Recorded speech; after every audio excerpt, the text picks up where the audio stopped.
बताएगा।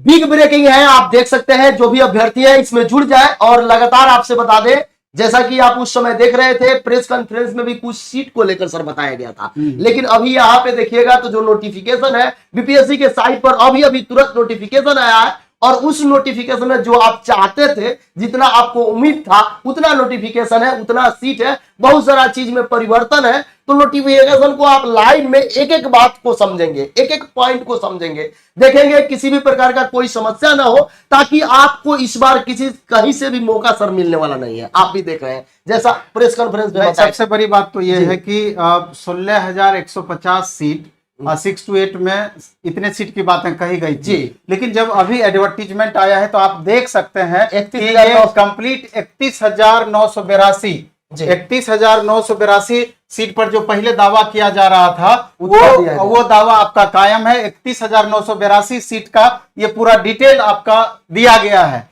तो ये समझिए कि एक तरीके से ब्रेकिंग न्यूज है। बहुत सारे स्टूडेंट जो 6 to 8 का सिर्फ एग्जाम देने के लिए उनको मौका मिल रहा था, उनके लिए बहुत ही ज्यादा शॉकिंग था। और अभी जो ये दिया गया है इसका क्या मतलब है, इस पर हम लोग बारी बारी से आएंगे। और इसमें पूरा सीट का भी आपका डिटेल दिया गया है कि गणित एवं विज्ञान में कितनी वैकेंसी है, सामाजिक विज्ञान में कितनी, हिंदी, इंग्लिश, संस्कृत, उर्दू, हर सब्जेक्ट के बारे में दिया गया है। सर ये मिस्टेक क्या है, हमको तो ये समझ में नहीं आ रहा है। निश्चित रूप से क्या मिस्टेक है ये तो आपको बाद में पता चलेगा, न्यूज पर दिखाया, क्योंकि हाँ पूरे न्यूज पर लाइव था। और अभी जब एडवर्टीजमेंट जारी किया गया है पूरी तरीके से 31,982 सीट का 6 to 8 में एडवर्टीजमेंट जारी किया गया है। और कुल मिलाकर के 69,706 वैकेंसी, यानी कि 6 to 8, 9, 10, 11, 12 मिला करके जितनी वैकेंसी 70,000 के करीब थी वो पूरा का पूरा इसमें रिलीज किया गया है। बाकी वैकेंसी 9, 10, 11, 12 में बाद में भी ऐड करके आपका जो आंकड़ा दिया गया है 1,20,000 वैकेंसी का, वहां तक निश्चित रूप से पहुंच सकता है।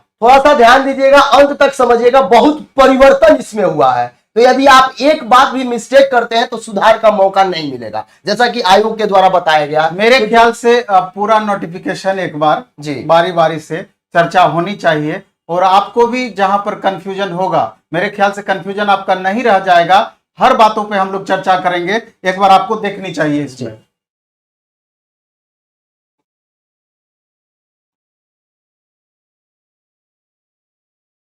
सबसे पहले तो ये वाला नोटिस आप पहले भी देखे होंगे कि निबंधन एवं भुगतान प्रारंभ करने की तिथि 5/11 से 14/11 तक आपका दिया हुआ है। ये नोटिस आप पहले भी, सुबह में भी था आपका ये नोटिस 5/11 से 14/11 तक। और इसके बाद विलंब शुल्क के साथ निबंधन एवं भुगतान 17/11 तक। इसके बाद ऑनलाइन आवेदन प्रारंभ करने की तिथि 10/11 और ऑनलाइन आवेदन भरने की अंतिम तिथि 25/11। अब आप थोड़ा सा इसमें चर्चा करें। जो आज माननीय अतुल प्रसाद सर जो लाइव कॉन्फ्रेंस किए, उसकी खास प्रेस कॉन्फ्रेंस की है, उसकी खास क्या क्या बातें रही, एक बार मेरे ख्याल से डिस्कशन हो जाना चाहिए तो बेहतर है। खास बात उन्होंने बताया कि जो ये समय आप लोगों को दिया गया है 5 तारीख, यानी कल से जो आप रजिस्ट्रेशन करेंगे, उसमें रजिस्ट्रेशन इसलिए पहले कराया जा रहा है ताकि किसी भी प्रकार का यदि आपके पास डॉक्यूमेंट्स नहीं है तो आप डॉक्यूमेंट्स का व्यवस्था कर ले 25 तक। और 25 का देखिएगा यहाँ पे अविस्तरी, यानी कि विस्तार नहीं होगा, ये लास्ट डेट है, इससे नहीं बढ़ाया जाएगा। और ये 25 तारीख का है आवेदन भरने की अंतिम तिथि। उसमें एक बात और कही गई थी कि कब तक आपको डॉक्यूमेंट्स अपलोड कर देना चाहिए, यही बात बोला गया था कि 25 तक आपको कर देना है। तो इससे अभ्यर्थी ये सोच रहे थे कि क्या अपेयरिंग वाले को मौका दिया जाएगा या नहीं दिया जाएगा, लेकिन पिछला बार भी आप देखे होइएगा अपेयरिंग वाले को मौका नहीं दिया गया था। अभ्यर्थी थोड़ा सा जोर जबरदस्ती किए, जाकर मिले, अपना प्रेशर बनाए, तो उनको मौका दिया गया। अपेयरिंग वाले को तो मौका निश्चित रूप से दिया जाना चाहिए, उसके एकदम ऑथेंटिक कारण है। एक तो पिछली बार आप दिए, एक आधार बना। दूसरा कि सीटेट का इस बार इतना रिजल्ट पुअर हुआ है, आप देख रहे हैं पेपर 1 पेपर 2 का कितना रिजल्ट पुअर हुआ है सीटेट में, जो कि 6 to 8 के लिए बेहद जरूरी है। उसके बाद आप देख रहे हैं कि आपने बीटेट नहीं कराया, जो आपको कराना चाहिए था कम से कम। और बच्चे जितने भी छात्र हैं इस उम्मीद में है कि इस बार अगर हमको मौका नहीं मिलता है तो मे भी कि हमको फिर 5 साल इंतजार करना पड़ सकता है। इतना बड़ा धैर्य किसके पास है? मेहनत करके बच्चे ग्रेजुएशन किए, बीएड किए, टेट पास नहीं कर पाए, जिसके कारण से वो परेशान रहे। और एक बार उनको मौका मिलती है तो उनके लिए लगता है कि एक गोल्डन अपॉर्चुनिटी साबित हो सकता है। चलिए हम इसके दूसरे नोटिस पर आते हैं। बारी बारी से सारे नोटिस का हम इसमें डिटेल लेते हैं। अब ये नोटिस बिल्कुल भी जिनको इस बार बीपीएससी टीआरई 2.0 में फॉर्म भरना है, बेहद जरूरी है। हम बारी बारी से हर एक पॉइंट को पढ़ेंगे और आपको भी चाहिए इसमें कि जो फिर से हम एक बार बता देना चाहते हैं कि 16,110 ना जी 16,000 समथिंग पोस्ट के बारे में, 6 to 8 के बारे में जो बोला गया था, जो सीट आधी कर दी गई, अभी पूरा का पूरा सीट इस एडवर्टीजमेंट में आपका दिखाया गया है। ये अपने आप में ब्रेकिंग न्यूज है। चलिए हम फॉर्म में क्या क्या ऑनलाइन आवेदन भरने हेतु विस्तृत निर्देश क्या होना चाहिए, उस पर हम बारी बारी से चर्चा करेंगे और एक एक बात पर आप ध्यान देंगे और नहीं तो आपके लिए परेशानी पैदा हो सकती है। आप देख रहे हैं कि ऑनलाइन आवेदन भरने से पूर्व अभ्यर्थी सुनिश्चित करने की, क्या सुनिश्चित करना है, इस पर गौर करना है कि अभ्यर्थी के पास वैलिड एवं वर्किंग ईमेल आईडी तथा मोबाइल नंबर मौजूद हो। इसका थोड़ा व्याख्या करेंगे हर बात का। और उक्त ईमेल आईडी और मोबाइल नंबर को अंतिम परीक्षा फल प्रकाशित होने तक सुरक्षित रखेंगे। मतलब आज यदि आप फॉर्म अप्लाई करते हैं या रजिस्ट्रेशन जिस नंबर से करते हैं, जो ईमेल आईडी आपका है वो बदलना नहीं चाहिए, ये आयोग का कहना है। क्योंकि बहुत सारे स्टूडेंट ऐसे भी होते हैं, बार बार ईमेल आईडी बनाते रहते हैं, उनको खुद पता नहीं होता है कि हमने कौन सा मोबाइल डाला और कौन सा ईमेल आईडी डाला। इसलिए ऐसा होना चाहिए कि जो आपका वर्किंग हो, जो कि सेवा में हो। हाँ, और जब तक अंतिम परीक्षा फल आपका प्रकाशन नहीं हो जाता है तब तक ये जरूर काम करते रहना चाहिए। इसके बाद आपका दूसरा जो इसमें मुख्य पहलू दिया हुआ है कि आयोग के ऑफिशियल वेबसाइट पर प्रदर्शित संबंधित विज्ञापन में अंकित बिंदुओं का ध्यानपूर्वक अध्ययन कर लिए हैं एवं विज्ञापन के अनुरूप सभी वांछित प्रमाण पत्र या दस्तावेज मूल रूप से अभ्यर्थी के पास उपलब्ध है। अब इस पर चर्चा कीजिए, ये क्या है? मतलब यहाँ कहा जा रहा है कि जो भी आपके पास है वांछित प्रमाण पत्र, यानी कि जो एजुकेशनल है या जो सीटेट है या बीटेट है या एसटेट है, जो बोला गया है, दस्तावेज मूल रूप से अभ्यर्थी के पास उपलब्ध होना चाहिए। जैसे जो भी हम लोग का ओरिजिनल मिलता है, मूल प्रमाण पत्र मिलता है, वो आपके पास होना चाहिए, वही अपडेट करना है। इसके बाद है कि संबंधित विज्ञापन के अनुरूप एप्लीकेशन फॉर्म में अपलोड किए जाने वाले सभी वांछित प्रमाण पत्र या दस्तावेज की स्कैन्ड कॉपी पीडीएफ फॉर्मेट अधिकतम 100 केबी साइज में अभ्यर्थी के पास उपलब्ध है। मतलब वही अपलोड करेंगे 100 केबी का। हाँ, और आप सभी वांछित प्रमाण पत्र या दस्तावेज। इसके बाद एक जिस सिस्टम, ये देखिए एक महत्वपूर्ण है कि जिस सिस्टम या डेस्कटॉप लैपटॉप जिससे भी आप आवेदन भर रहे हैं उसमें अच्छी क्वालिटी का वेब कैम उपलब्ध होना चाहिए और साथ ही सुनिश्चित करें कि फोटो कैप्चर करते समय बैकग्राउंड सफेद या हल्के रंग का हो एवं पर्याप्त तो रोशनी उपलब्ध हो। चूंकि हल्के रंग का रहेगा, समस्या ये होता है जब एडमिट कार्ड आता है तो देखते होइएगा किसी का दूसरा फोटो आ जाता है, कोई ब्लैक हो जाता है, कोई व्हाइट हो जाता है, इसलिए ये बताया जा रहा है। बहुत सारे अभ्यर्थी ये पूछ रहे हैं सिलेबस पर भी चर्चा करेंगे, आप बने रहिए अंत तक। क्या क्या है, चूंकि बहुत बड़ा ये सेशन है, थोड़ा सा जुड़िए और ये आप शेयर कर दीजिए ताकि कोई भी अभ्यर्थी को गलत ना हो, क्योंकि इस बार ओएमआर सीट में भी बताया गया है यदि आप गलत करेंगे तो एक बार भी सुधार का मौका नहीं मिलेगा। इसके बाद आपका है कि अपलोड किए जाने वाले हिंदी एवं अंग्रेजी हस्ताक्षर का स्कैन्ड इमेज जेपीजी या जेपीईजी फॉर्मेट अधिकतम 15 केबी साइज एवं डायमेंशन 220x100 पिक्सल में उपलब्ध हो, जो सुस्पष्ट एवं पठनीय होना चाहिए।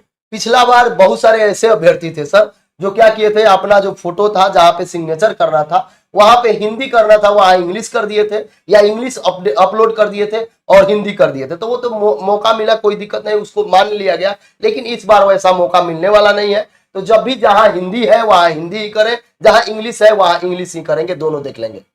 अब है कि स्पष्ट रूप से कि ऑनलाइन आवेदन कैसे करें और इसमें रजिस्ट्रेशन के बारे में आपका पूरा डिटेल दिया गया है कि ऑनलाइन आवेदन कैसे करें और रजिस्ट्रेशन के बारे में दिया गया है। ये बहुत गौर करने वाली बात है कि आवेदक सर्वप्रथम बिहार लोक सेवा आयोग के ऑनलाइन आवेदन की वेबसाइट https://bpsc.bihar.gov.in पर जाकर ऑनलाइन रजिस्ट्रेशन के टैब पर क्लिक करते हुए जिस पद के लिए आवेदन करना चाहते हैं उसके सामने अप्लाई ऑनलाइन के बटन पर क्लिक करेंगे। रजिस्ट्रेशन पेज पर अभ्यर्थी अपनी संबंधित सूचनाएं भरेंगे एवं सबमिट बटन पर क्लिक करेंगे। जिसके बाद स्क्रीन पर यूजर नेम एवं पासवर्ड प्राप्त होगा, जिसे registered mobile number, email ID पर भी देखा जा सकता है।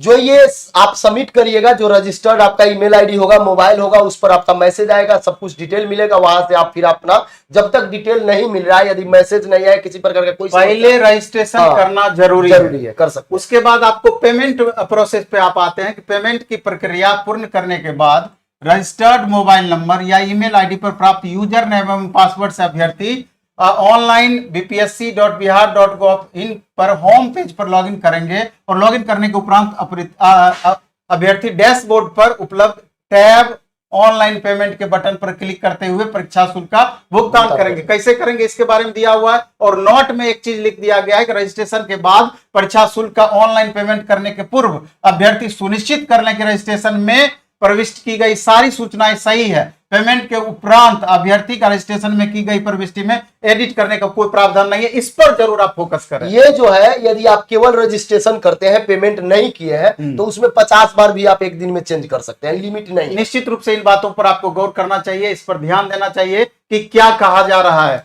कि अगर आप पेमेंट नहीं किए हैं तो कितना बार भी आप एडिट कर सकते हैं, लेकिन एक बार पेमेंट बटन पर क्लिक कर दिए यानी पेमेंट कर दिए, उसके बाद आप कुछ भी नहीं कर सकते हैं। इसलिए हम तमाम छात्रों से कहना चाहते हैं कि जब भी आप फॉर्म भरते हैं तो इस बात को सुनिश्चित कर लें कि सारा इंफॉर्मेशन आपके द्वारा सही हो। 2 बार 3 बार 4 बार उसको आप देख लें कि जो भी प्रविष्ट किए हैं, जो इंफॉर्मेशन आप दिए हैं, पूरी तरीके से सही हो, और उसके बाद ही फाइनली आप स्टेट वाला एक मौका है, उस पर भी हम चर्चा करेंगे। चूंकि आप लोग का जो सर दिया गया रिजल्ट बहुत सारे अभ्यर्थी डाउनलोड नहीं किए, उस पर भी बातचीत करेंगे, तो वीडियो में बने रहिएगा, उस पर भी पहले थोड़ा सा इस पर हो जाए। अब एप्लीकेशन पेमेंट की प्रक्रिया पूर्ण करने के बाद निर्धारित तिथि से ऑनलाइन आवेदन भरने संबंधित प्रक्रिया प्रारंभ करेंगे। रजिस्टर्ड मोबाइल नंबर या ईमेल आईडी पर प्राप्त यूजर नेम पासवर्ड से अभ्यर्थी, यही सब आपका पूरा प्रोसेस दिया हुआ है। ये तो आप बाद में भी हमको लगता है कि देख लेंगे, इसमें पूरा वही सब दिया हुआ है, लेकिन इससे हमको लगता है कि बेहतर होगा कि हेल्पलाइन नंबर भी है। हाँ, ये चीज है कि हेल्पलाइन नंबर भी दिया हुआ है कि किसी भी तरह का क्वेरी हो आपका तो एक हेल्पलाइन नंबर जारी किया गया है, जो कि पिछली बार नहीं जारी किया गया था, और इस हेल्पलाइन के मदद से किसी भी तरह की जानकारी आप उपलब्ध आपको हो सकती है। तो जो अब सबसे महत्वपूर्ण बातें हैं उस पर हम आते हैं। सबसे महत्वपूर्ण बात क्या है, अब इस पर आते हैं मूल बातों पर।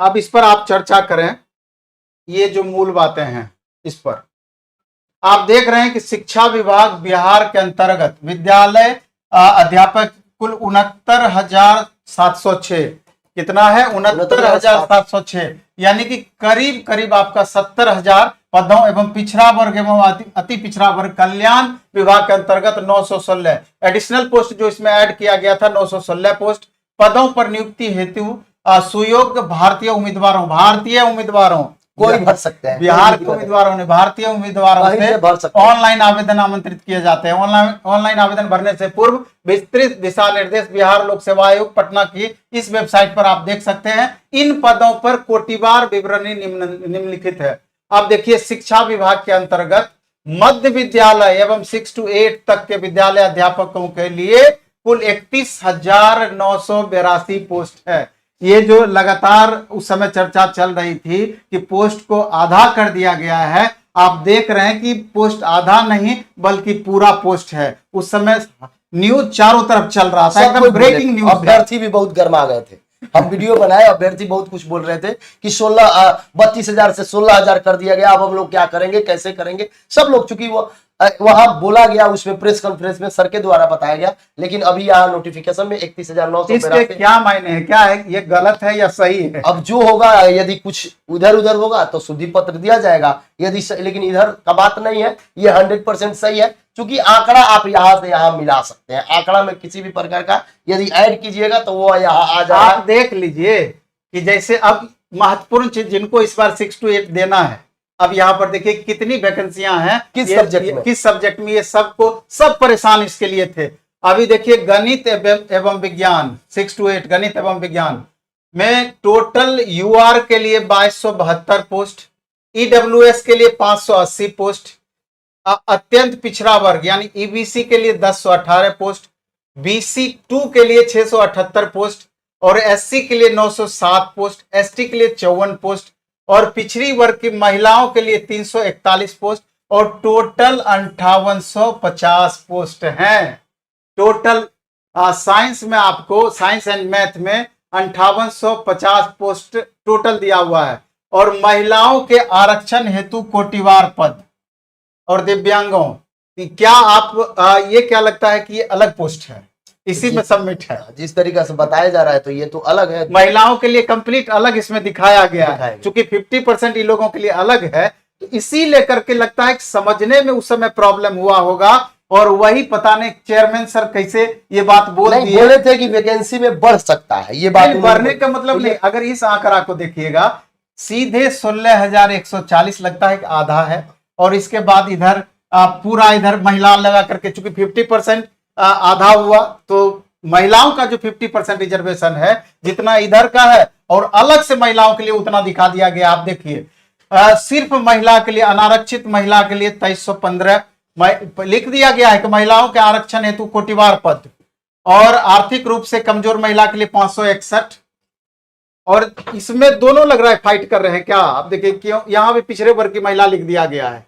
ये चीज थोड़ा सा समझने में प्रॉब्लम हो रहा है, में क्या है, यही कंफ्यूजन में इसको समझना है। आर्थिक रूप से कमजोर वर्ग की महिला 561 और इधर अत्यंत पिछड़ा वर्ग यानी ईबीसी की महिला 1042 और बीसी की महिला 692 और एससी की महिला 925, एसटी की महिला 771 पोस्ट और टोटल 5608 सिर्फ महिलाओं के लिए। अपने आप में बड़ी बात आपके लिए है कि महिलाओं के लिए अलग से उतना सीट का प्रावधान है जितना कि पहले सोच रहे थे कि आधा हो गया है, इसके अनुसार तो अब नहीं लगता है कि आधा हुआ है, पूरा सीट है इसमें। लेकिन यहाँ डाउट सर हो रहा है, ये पिछड़े वर्ग यहाँ भी दिया गया है क्या? नहीं नहीं नहीं दिया गया, नहीं, महिला के लिए एकदम स्पष्ट लिखा गया है कि महिलाओं के लिए अलग है, ये इसलिए ये डाउट को दूर करता है। और यहाँ पर देख रहे हैं यहाँ 5608 है, यहाँ 5850 है, डेटा में भी अंतर है। और अब देख लीजिए सामाजिक विज्ञान में 1625 वैकेंसी है, सबसे ज्यादा प्रेशर यहीं रहना है, लेकिन 1625 वैकेंसी है यूआर में, और ईडब्ल्यूएस में 415, अत्यंत पिछड़ा वर्ग में 728, पिछड़ा वर्ग में 484, टोटल 4180 पोस्ट है आपका सामाजिक विज्ञान में। और महिलाओं के लिए टोटल आप देख रहे हैं कि 4036 पोस्ट है।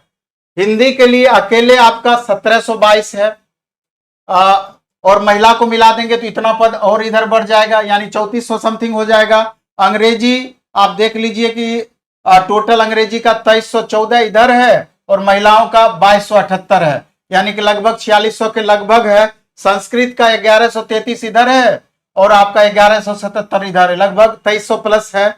इसी तरीके से उर्दू देख लीजिए, टोटल आपका उर्दू में आ गया 941 इधर है और 1004 इधर है महिलाओं के लिए। महिला के लिए ज्यादा, महिलाओं के लिए ज्यादा। आपका जो क्वारी है कमेंट बॉक्स में कमेंट कीजिए, हम इसको देख रहे हैं। कोई भी प्रश्न हो तो उसको हम देखते हैं, फिर उस पर हम लोग चर्चा करेंगे। तब तक सर से सुनिए और आप कमेंट करते रहिए, जो भी आपके मन में प्रश्न है उस पर देखा। अब देखिए टोटल 9-10 की हम बात करें, 9-10 की अगर बात करें तो माध्यमिक विद्यालय यानी 9-10 के विद्यालय के लिए कुल 18,877 पोस्ट है, जैसा कि पहले भी था। ये सीट आपका बाद में निश्चित रूप से बढ़ेगा जब पीछे का वैकेंसी ऐड होगा। क्या लगता है कि 48,000 जो सीट अभी ऐसे वैकेंट है ये तो पूरा का पूरा इसमें ऐड होगा, तो कुल मिला करके लगता है कि दुगुना से ज्यादा वैकेंसी ये बढ़ जाएगी 9-10 और 11-12 का। और यहाँ पर आप देख रहे हैं कि अगर यहाँ पर हिंदी की बात की जाए 9-10 में टोटल 3423 पोस्ट ऐसे है और महिलाओं के लिए कुल 1165 पोस्ट है, जबकि दिव्यांग के लिए 71 पोस्ट है। और अंग्रेजी की बात की जाए 3465 पोस्ट इधर है और 1185 पोस्ट आपका इधर है। तो आप देख लीजिए 34, 11, 36 लगभग 3700 प्लस पोस्ट सिर्फ अंग्रेजी का आपका है। उसी तरीके से आप देख सकते हैं कि विज्ञान में टोटल कितनी वैकेंसी है, गणित में कितनी वैकेंसी है। तो विज्ञान में अगर बात की जाए साइंस में तो 2320 इधर ले लीजिए और कुल 786 इधर ले लीजिए, लगभग आपका 2300, 700, 3000, लगभग 3100 के करीब खाली आपका साइंस में है। और मैथ में 2206 वैकेंसी और 759, 22, 7, 29, लगभग 3000 वैकेंसी आपका मैथ में है। और लगभग निश्चित रूप से बाद में भी ये वैकेंसियां भरेगी। बढ़ेगी। सामाजिक विज्ञान में 1922 ऐसे है और महिलाओं का 652 बढ़ गया, तो 1925 लगभग 2600 के लगभग वैकेंसी है। उसी तरीके से आप देख रहे हैं कि विषय वार किस तरीके से ये वैकेंसी आपका पूरा चार्ट दिया हुआ है। और आगे हम बढ़े तो माध्यमिक 9 से तो विशेष के लिए आ गया। इसके बाद और हम आगे बढ़ते हैं तो अब 11-12 के लिए आ गया। 11-12 में आप देख रहे हैं कि 18,577 वैकेंसी की बात 11-12 के लिए यहाँ कही गई है। 11-12 में 577 वैकेंसी की बातें यहाँ पर आपकी कही गई है, जिसमें आपका देख लीजिए जूलॉजी 400 इधर है, 532 सीट हो गया। बॉटनी आपका 190 इधर है और 561, 516 लगभग 750 के करीब आ गया। केमिस्ट्री में 1857 और 637, 18, 6, 2400, 2500 के लगभग आ गया। मैथ में 1651, 16, 5, 21, 2200 के करीब आपका मैथ में आ गया। इस तरीके से आप देख रहे हैं कि सारे सब्जेक्ट का ब्यौरा यहाँ आपका अलग अलग दिया हुआ है पूरा का पूरा, इसलिए यहाँ थोड़ा सा भी आपका कंफ्यूजन नहीं है, बहुत बेहतर है। और आगे चल करके सब्जेक्ट कॉम्बिनेशन के बारे में भी चर्चा किया गया है, और सब्जेक्ट कॉम्बिनेशन को लेकर के हमेशा बहुत सारे छात्र कंफ्यूज रहते हैं। एक सूचना है सर जो आप बोल रहे थे कि कल शनिवार रविवार है, उसमें थोड़ा सा बता दीजिए। जो पटना के अभ्यर्थी यदि देख रहे हैं तो वो वहां पहुंच जाएंगे, क्योंकि बहुत जबरदस्त है, समय बहुत कम है। निश्चित रूप से एक महत्वपूर्ण सूचना सारे छात्रों के लिए है। अब तो 16,140 से फिर दुगुना सीट आपका हो गया है, इसलिए जो पटना में स्टूडेंट रह रहे हैं वो एनआईटी घाट, पटना में एनआईटी घाट यानी गंगा घाट में एनआईटी घाट है, वहां सुबह 6 से 6:30 के बीच आपको पहुंचना है। अगर फ्री ओपन टेस्ट 6 to 8 में science and math, social science 6 to 8 और मैथ का 9-10 का, ये 3 टेस्ट गंगा किनारे कल होने जा रहा है। और इसके पीछे हमारा मुख्य उद्देश्य ये है कि अधिक से अधिक संख्या में आप निश्चित रूप से पहुंचे और अधिक से अधिक स्टूडेंट के बीच खुद का आप मेरिट जज करें। और इससे भी ज्यादा, और जो स्टूडेंट नहीं आ पाएंगे वो हमारा टेलीग्राम चैनल प्लेटफॉर्म बाय नवीन कुमार सिंह, उस पर हम 8:30 बजे जब टेस्ट यहां समाप्त हो जाएगी वही क्वेश्चन उपलब्ध करा देंगे। उसका आप प्रिंट आउट लेकर के ईमानदारी पूर्वक आप टेस्ट दे दीजिएगा, और दूसरे दिन जब हम रिजल्ट जारी करेंगे टेलीग्राम चैनल पर, तो उस टेलीग्राम चैनल पर जाकर के आप अपना मेरिट भी देख लीजिएगा कि इतने स्टूडेंट के बीच आपका रैंक कहां आ पा रहा है। ये आपके लिए बहुत फायदेमंद हो सकता है। अब इसमें सब्जेक्ट कॉम्बिनेशन पर चर्चा किया गया है, तो सब्जेक्ट कॉम्बिनेशन की अगर हम बात करें तो आपको पता है कि 3 तरह के शिक्षक इसमें 6 to 8 में बनेंगे। तो 3 तरह के शिक्षक बनने के लिए कुछ महत्वपूर्ण चीजें हैं इसमें जिसकी चर्चा की गई है। दिया गया है, यहाँ बी है, यहाँ पे सी है, ऊपर में ही है।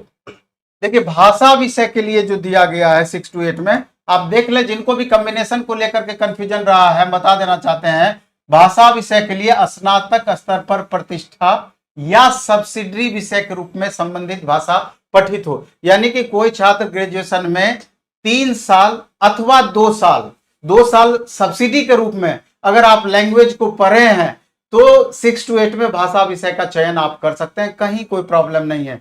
कोई भी स्टूडेंट हिस्ट्री ऑनर्स है, क्वालिटी सब्सिडरी है, दूसरा हिंदी सब्सिडरी है, सब्सिडी में वो पेपर 2 साल आपका पढ़ा हुआ होना चाहिए, तो आप भाषा विषय का चयन कर सकते हैं। सब्सिडी की हम बात कर रहे हैं, ऑनर्स पेपर या सब्सिडी, तो आप भाषा विषय का चयन कर सकते हैं। इसके अलावा सबसे ज्यादा जो कंफ्यूजन होता है छात्रों का, वर्ग 6 to 8 के लिए सामाजिक विज्ञान विषय के अध्यापक के लिए स्नातक स्तर पर इतिहास, भूगोल, राजनीति शास्त्र, दर्शन शास्त्र, अर्थशास्त्र, वाणिज्य, मनोविज्ञान, समाजशास्त्र, गृह विज्ञान, इतने सब्जेक्ट में अगर कोई 2 विषय स्नातक स्तर पर है तो सामाजिक विज्ञान के टीचर आप निश्चित रूप से बन सकते हैं। और 6 to 8 गणित एवं विज्ञान विषय के लिए स्नातक स्तर पर गणित, भौतिकी, रसायन, जीव विज्ञान में से कोई 2 विषय पठित होना चाहिए। ये आपका सब्जेक्ट कॉम्बिनेशन 6 to 8 के लिए है, कहीं पर भी इसमें आपको कंफ्यूजन नहीं होनी चाहिए।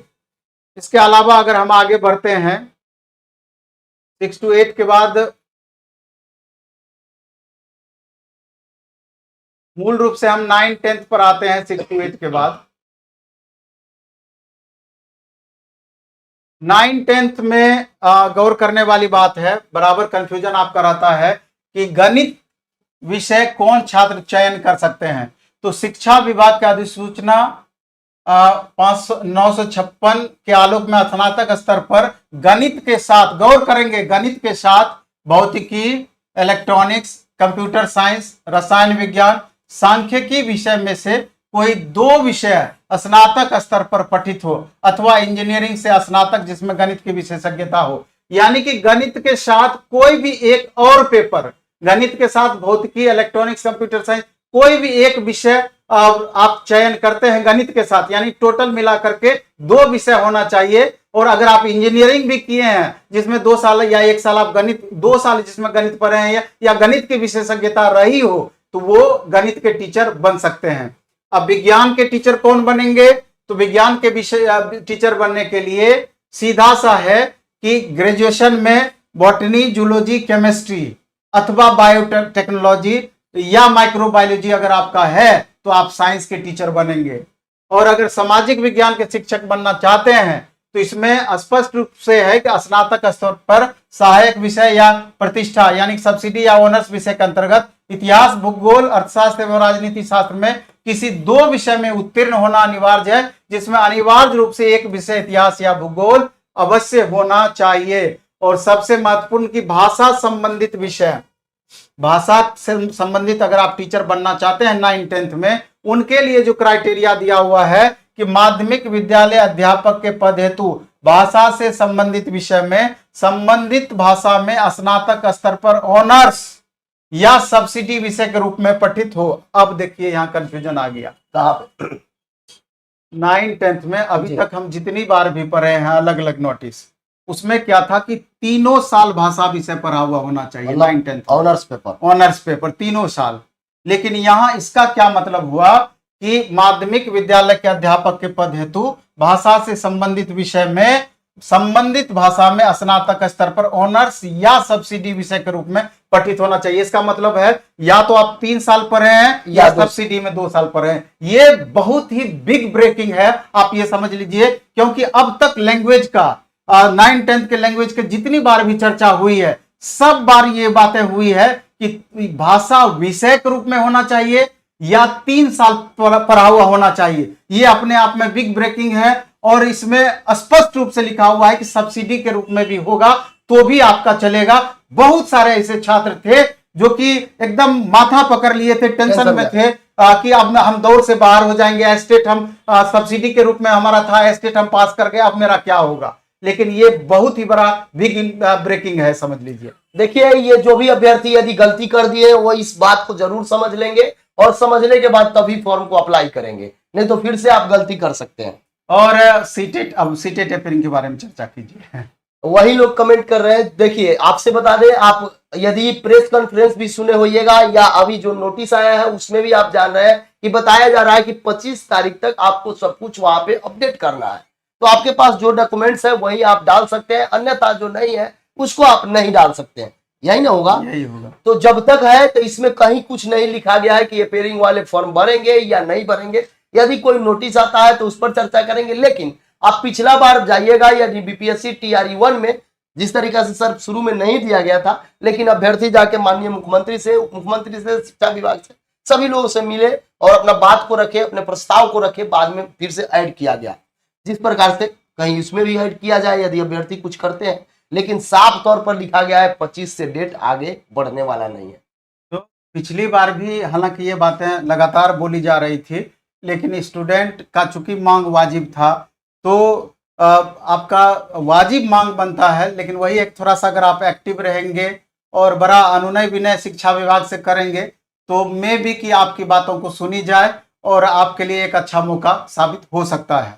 तो आपको अब मेहनत करना होगा। आप देख सकते हैं, यदि इसके बावजूद भी किसी भी प्रकार का कहीं से नोटिफिकेशन में कोई समस्या हो, लगे कि हम नहीं पढ़ पाए या नहीं समझ रहे, कहीं भी थोड़ा कंफ्यूजन हो, कोई बता रहे हैं उससे इधर हट के आप जरूर जीरोक्स इसका निकाल लेंगे, PDF निकाल लेंगे। ये नहीं कि मोबाइल में 2 बार PDF ऊपर नीचे कर लिए, उससे कोई काम नहीं चलने वाला है। और एस्टेट पर चर्चा, एस्टेट में समस्या सर क्या है, जैसे अब जो है डाउनलोड नहीं हो रहा है।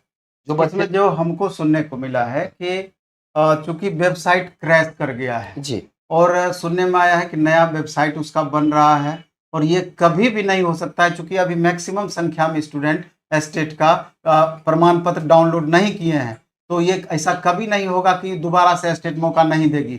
निश्चित रूप से बिहार स्कूल एग्जामिनेशन बोर्ड इस पर कुछ अमल करेगी और निश्चित रूप से दोबारा से आपको मौका मिलने की संभावना बनेगी। सर ये मौका मिले अच्छी बात है, लेकिन अब ऑनलाइन अप्लाई करना है, इससे पहले मौका मिलेगी तब तो कल ही से अप्लाई करना है। 2 दिन बाद मिले, 4 दिन बाद मिले तो क्या करेंगे, 10 दिन बाद मिले, ये समस्या है। ये भी एक गंभीर बात है। हमको लगता है कि एक्टिव होकर के जिन छात्रों के साथ परेशानी है, निश्चित रूप से आप बिहार स्कूल एग्जामिनेशन बोर्ड एक बार जाएं, और वहां आप जाएंगे तभी बिहार स्कूल एग्जामिनेशन बोर्ड पे दबाव बनेगी और तभी जाकर के वो दोबारा से आपको डाउनलोड करने का ऑप्शन दे सकते। एक अच्छी खबर बता दें आपसे, बिहार बोर्ड जो सर बता रहे थे, पहले जो अभ्यर्थी जाते थे उनको डायरेक्ट बोल दिया जाता कि जाइए अब कोई दिक्कत नहीं है, आपको जहां जाना है। लेकिन नहीं, आज एक अभ्यर्थी मेरे से पूछकर कल गए थे और शाम में आए तो वो दिखाए कि जब मैं एप्लीकेशन दिया तो वहां पे अच्छा तरीका से बात विचार भी किया गया और मोहर लगाकर उनको बताया गया कि आपको जब भी कहीं कोई दिक्कत हो तो इस एप्लीकेशन का ओरिजिनल आप अपडेट मतलब कर सकते हैं, उसको पीडीएफ फॉर्म में डाल सकते हैं, हम लोग सुधार कर सकते हैं। यानी कि जो नेट युग है, यानी ऑनलाइन सोशल मीडिया है, उसका प्रभाव पड़ रहा है कहीं ना कहीं बिहार के आयोग पर या बिहार के जो विभाग है। तो वो बता रहे थे कि बहुत अच्छा से मेरे से बातचीत किए और ये जो एप्लीकेशन दिए उसको रिसीविंग भी मिला। कहने का सार यही है कि अगर जिनको भी बिहार स्कूल एग्जामिनेशन बोर्ड के अंतर्गत एस्टेट के प्रमाण पत्र से संबंधित परेशानी है, तो आप बिहार स्कूल एग्जामिनेशन बोर्ड निश्चित रूप से, कल तो संडे है, आप परसों निश्चित रूप से 10 बजे के बाद जाएं और वहां जाएंगे तो अधिक से अधिक भीड़ भी बनेगी, क्योंकि बहुत सारे लड़के सफर कर रहे हैं। तो बिहार स्कूल एग्जामिनेशन बोर्ड पे दबाव बढ़ेगा और निश्चित रूप से आपको यह ऑप्शन दिया जाएगा। इसके बाद हम लास्ट में अब सारांश इसका यही निकालते हैं। एक तो भाषा के संबंध में बड़ा सा बदलाव था कि 3 साल, अगर आप 9-10 की बात हम कर रहे हैं कि 3 साल अगर आप लैंग्वेज पढ़े हैं, 2 साल भी लैंग्वेज पढ़े हैं, तो आप अगर एस्टेट अगर आप पास है भाषा से यानी लैंग्वेज से, तो आप फॉर्म भर सकते हैं, कहीं कोई दिक्कत नहीं है अकॉर्डिंग टू नोटिफिकेशन। और दूसरा कि 6 to 8 में नंबर ऑफ वैकेंसी जो आधी देख रहे थे, अभी वो वैकेंसी पूरा का पूरा दिख रहा है, यानी 32,000 समथिंग वैकेंसी आपका है। यहाँ पर भी आपको चिंता करने वाली बात नहीं है। और बाकी समय चूंकि बहुत कम है और इसी कम समय में आपको तैयारी भी करनी है। बहुत सारे ऐसे कैंडिडेट हैं जिनका 6 to 8 भी है, 9-10 भी है, 11-12 है। आप समझ लीजिए कि ऊपर से नीचे की तरफ कंपटीशन लेवल आपका बढ़ता चला जाएगा। तो इसी हिसाब से अगर 11-12 है तो उस पर हम ज्यादा फोकस करेंगे, उसके बाद 9-10, तब 6 to 8। तो उसी हिसाब से आपको मेहनत करनी भी है और ये ऐसा मौका दोबारा आपके साथ नहीं आना है। इसलिए खूब अच्छे से मेहनत कीजिए, खूब जम के मेहनत कीजिए और इसमें एक सीट आप अपना पक्का करने का प्रयास कीजिए। लास्ट में क्या बोलना चाहिए? जो भी अभ्यर्थी है, बहुत सारे अभ्यर्थी ये आरोप लगा रहे थे कि चाचा पलट गए, अब भतीजा पलट गए, ये सब बोल रहे थे, वो सब बात छोड़िए। समय बहुत कम है, अच्छा तरीका से मेहनत कीजिए। और एक बात आप गांठ बांध लीजिए, जिस तरीका से अतुल सर बोल रहे थे कि प्रश्न का लेवल ठीक रहेगा, उनका ठीक कहने का मतलब होता है भास्ट रहेगा और बढ़िया प्रश्न पूछेंगे। और जीएस पेपर और जो हिंदी है, कोई भी प्रश्न, क्योंकि इस बार यदि कोई बच्चे, लाखों फॉर्म गिरेगा, ऑल ओवर इंडिया है, 14 राज्य, क्या इस बार 28 राज्य से भी आ सकते हैं, बिल्कुल केंद्र शासित प्रदेश से भी आ सकते हैं, तो किसी को कोई दिक्कत नहीं होना चाहिए। दूसरा सर समस्या ये है कि यदि आप इस बार बराबर करते हैं, टाई होता है मैच, तो इस बार आपको जीएस में देखा जाएगा, उसके बाद हिंदी में दिया। जिस तरीका से यूपीएससी का जो पैटर्न है, तो यूपीएससी यदि आप बराबर कर लेते हैं तो उसमें मेन विषय में देखा जाता है, मेन के बाद जो ऑप्शनल है उसमें देखा जाता है। तो लगता है कि लैंग्वेज पेपर जी का भी लेवल थोड़ा सा बढ़ जाएगा। तो इसलिए आप अच्छा तरीका से तैयारी करें। कहीं कोई दिक्कत हो तो आप जरूर कमेंट बॉक्स में कमेंट कीजिएगा। फिर से बार बार सर से हम मिलेंगे। बस अब यहीं हम रहने देते हैं। और चूंकि नोटिफिकेशन में कुछ बदलाव तो निश्चित रूप से था, पैटर्न में भी आपका बदलाव है, तो अब इस बदलाव को एक्सेप्ट करते हुए अच्छे से पढ़ाई कीजिए, मन से पढ़ाई कीजिए। कल सुबह 6 बजे हम लोग गंगा घाट पर मिलेंगे, NIT घाट पर। धन्यवाद।